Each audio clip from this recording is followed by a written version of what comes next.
Welcome back to another Black City Coffee vlog. In this video, we are steadily moving along and trying to find that perfect profile in coffee that I want to bring to Coffee Fest. I'm going to Coffee Fest, if you didn't know. I'll be at Hasea's booth, my green coffee supplier. I'll be there for an hour on August 7th, 1:30 p.m. for an hour, okay? You get to try my coffee if you're in the OC area. I would love to see you, meet you, talk to you. I wanted to document how I'm getting there and the questions that I'm asking myself as I'm like, okay, I'm gonna do a blend. I want it to be exciting in the cup. Definitely gonna be a light roast. What can I do with the green that I have? I have narrowed it down to a Colombia, boop, right here, and a Ugandan coffee. Both high elevation coffees, both washed coffees, both good in their different ways, but they're great in that they're not the same in terms of like flavors and what they bring to the cup. And so how I'm doing that is, well, I've got this really versatile Colombian coffee. It's rich, it's balanced, it's sweet and acidic. I feel like it's really good to just have as a really awesome base. Now, what it doesn't have, I think, is sort of like an exciting high note, something zing in there, right? So that's what this Ugandan is for. And I want to bring out some of those origin flavors and still have them shine in this blend. Now, I roasted my first production attempt right here. This is the one. No, wait, this is the one. These are samples, how I got to that conclusion of doing Colombian and Ugandan. And then here's my production sample. The questions that I like to ask myself as I'm like, okay, how do we find this perfect coffee or perfect attempt? And then we look at the data, which is here. And I figure out, well, okay, here's my data. This is where we're starting, right? I'll put them in the link in the description if you're interested. But here's my roast profiles. Okay? These are the roast profiles. Now, I feel like, as I'm cupping it and I'm tasting it, and I'm going to keep tasting it, I taste them in the cup. I taste them as a brew. You know, I'll brew it for realsies. And I'll go, okay, well, now let's see where we can improve or maybe hit something. Now, the first thing that called out to me when I was cupping these, even though I love a very acidic cup, a bright cup, the Ugandan just seemed a little bit underdeveloped. And that's sort of always a question that's in my mind. And I think for, you know, roasters in general who are first starting out and stuff like that is like, well, what's the difference between underdeveloped, origin flavor, light roast, really light roast? You know, like we can really place these in categories and give them some really solid definitions. So it's going to be different for everybody. You're going to have your own definition of what a light roast is, right? You go to Starbucks, you order a blonde, which is supposed to be like a blonde roast. It's supposed to be like a very light roast, right? But I don't know. I don't know if that's always true. I've had some like sort of like medium, what I would call a medium tasting roast from there. So it just depends on the roaster, what their I guess their product is, you know. So everybody has their own brand and product. So for me, I want to be cognizant of that because I'm not serving this to myself. I'm serving this to the public. Now, what signifies to me underdeveloped? For me, now in this current time, you know, your ability to taste is always changing and evolving as if you're, you know, keeping up with practice and all that stuff. Just leaning too much on the side of sour. Like too sour, you know, like not pleasantly sour. There's some things where you go, hey, this is some great acid, high acid, but it doesn't signal to me that it's bad. So when I'm saying underdeveloped in this case, and I want this to be a production roast, not a sample roast, because sample roast, I'm just trying to find out what does this coffee have to offer. you know, and so we sometimes do underdevelop the samples. But when we're doing it for production, we want to mellow those things out. We want to make the transitions from the high notes to the mid notes to the finish to be like a smoother transition. You know, you hear this a lot when you go and taste things with people. And if they don't know a lot about describing what they're tasting, a lot of the times, like my husband always say, oh, that's smooth. What does that mean? Well, to me, and how I've been sort of defining it for myself, it's like, well, it's smooth in that it transitions from the high notes to the mid notes to the finish in a smooth way. There's nothing jarring me, nothing stabbing me, and nothing feeling unpleasant. Generally unpleasant when I taste this coffee, okay? So those are kind of like my signals. And I was listening to a Mill City Roaster cupping recording, and I heard something there that again reminded me of something that I did already know, like I had learned that, but then like all things, you can't access all the things that you've learned at the same time, right? So sometimes you need reminders. So I always like to listen and learn and keep learning things that I think that I know that I know. I know that, this thing that I'm going to tell you. But I need a reminder because I'm not accessing that information, you know, at the right time. Just learning science. So I heard and got reminded again of, you know, as the coffee cools, it starts to change, right? When we cup of coffee, when it's super hot at 5 minutes in the cup, to when it's 13 minutes in the cup, to when it's 24 minutes in the cup, right? So it changes. And what does Lauren always say? Temperature masks flavor.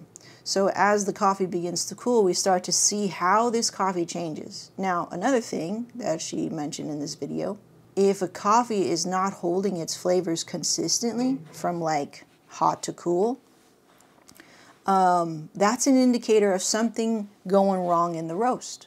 Basically roasting it evenly from outside to inside, right? And it's really hard to do that consistently, roast after roast after roast. That's the art of roasting, right? To be consistent with that. So, okay. I think there's something wrong with the roast profile for the Ugandan. I think it's too underdeveloped, okay? So I'll put that in the description so you can see what exactly that looks like. I'm looking at it right now, right here. And we've got a 3-minute 21 middle. Now, as I look at that, I go, that seems kind of normal. But if I'm trying to diagnose the problem on my own and try to teach myself, right? Because it's just me over here. And a lot of you guys, it's just you. You're going to have to teach yourself. You know, you have to follow the breadcrumbs. So I'm not only just looking at the middle number and the middle percentage and things like that. I'm actually approaching it this way, which is, and this could be wrong or right or whatever, but this is what I'm going to do, okay? How fast did I get there? So that means, you know, what was my charge temp? I'll have to look at that, and what were my methods of starting this roast and reaching the second phase? And then how did I finish that roast? Did I finish it fast? Did I approach first crack fast?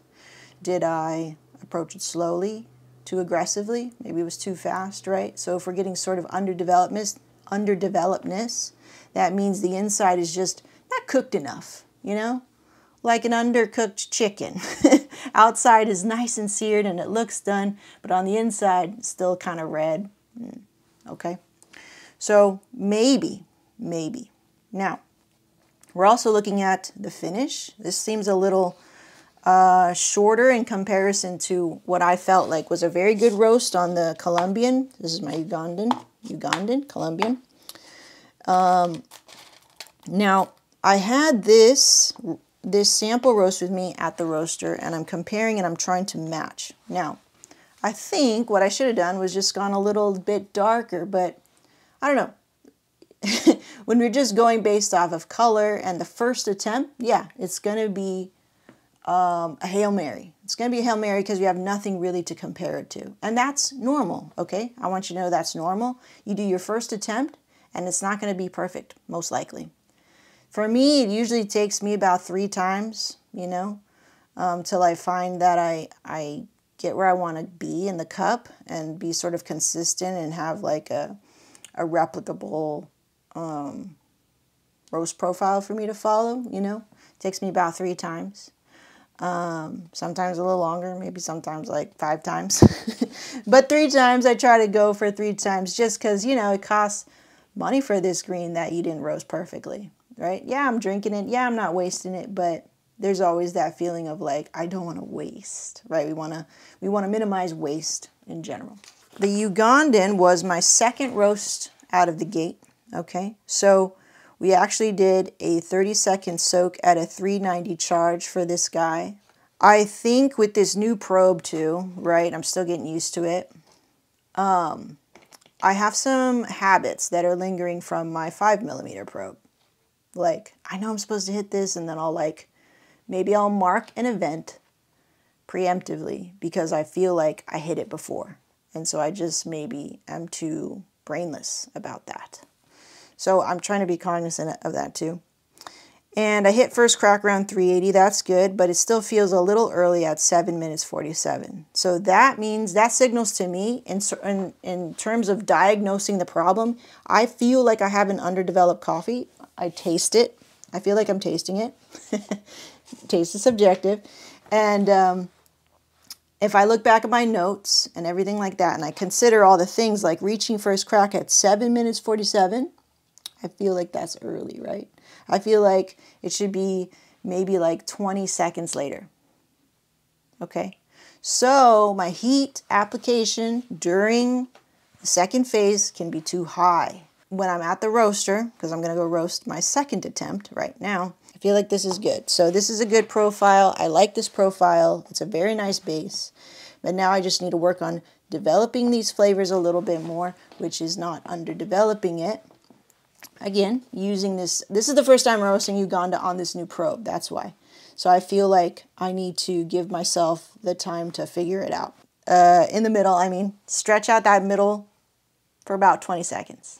Sometimes you can really get away with a short, tight, aggressive middle because maybe that coffee is that dense. You know, it can take it. It can take that aggressive sort of roasting style, which I have said I have an aggressive roasting style. So those are things I have to be mindful of.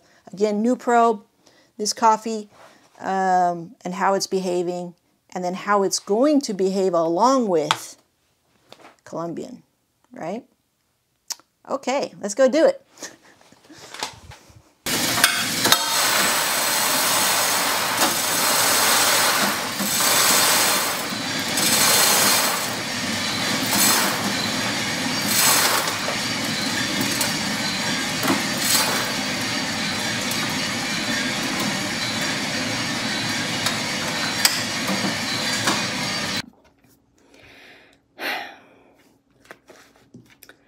I didn't get it. I didn't hit my target, man. All right, well, sometimes that happens at the roaster. You don't hit your target, or you don't do what you think you wanted to do. So what I did, I was like, well, I can't change the middle, so let's change the last phase. So what I did was I just developed it more, meaning I roasted it longer.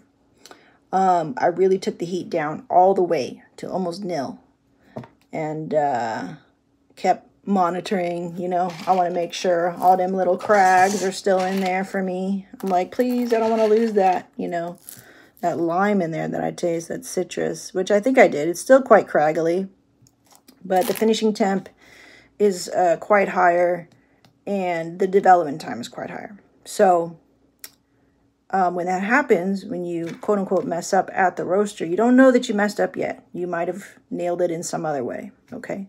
So you need to cup the coffee. That's what we're going to do. We're going to wait a day.